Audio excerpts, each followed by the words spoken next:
ও বন্ধুরা, চলে আসলাম বোনদের বাড়িতে। কেমন আছো সবাই? ছাদে তো উঠে গেলাম। আকাশ তো মেঘলা, কি ভালো লাগছে। উফ, এখানে আবার জল বেঁধে আছে, কি সুন্দর লাগছে জলের মধ্যে। বাহ, কি জল! এখানে স্নান করি মনে হচ্ছে।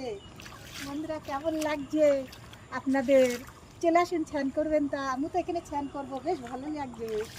ও, সেই জল বেঁধেছে বন্ধের ছাদে। এখানেই একটা পুকুর হয়ে গেছে, ওই যে ভালো পুকুর হয়ে গেছে জলের। স্নান করবো এখানেই। আপনারা কি স্নান করতে ভালোবাসেন? ছাদের উপরে পুকুর, সে আমারও খুব ভালো লাগছে বন্ধু।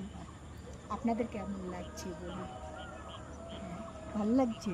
খুব সুন্দর লাগছে ছাদের পরে, এত সুন্দর লাগছে আমার বোনদের বাড়িতে। আবার বেশ চলে আসলাম, এদিকটা শুকনো ওদিকটা পুকুর। বোন আবার গাছ লাগিয়েছে। বাহ, হেভি লাগছে গাছগুলো। ছাদের পরে দেখতেই পাচ্ছেন কিসের মধ্যে করে গাছ আমার বোন লাগিয়েছে, বোনাই লাগিয়েছে। তা খুবই ভালো লাগছে রে, ছাদের পরে বোনদের ছাদে। সারাদিকে মাঠ, মাঠের মধ্যে ঘর, হেভি লাগছে। ভালোই বেশ লাগছে। এই যে পাট আছে, ধান আছে, সবজি, পুরো একদম সুন্দর লাগছে। ক্ষেতটা হেভি লাগছে।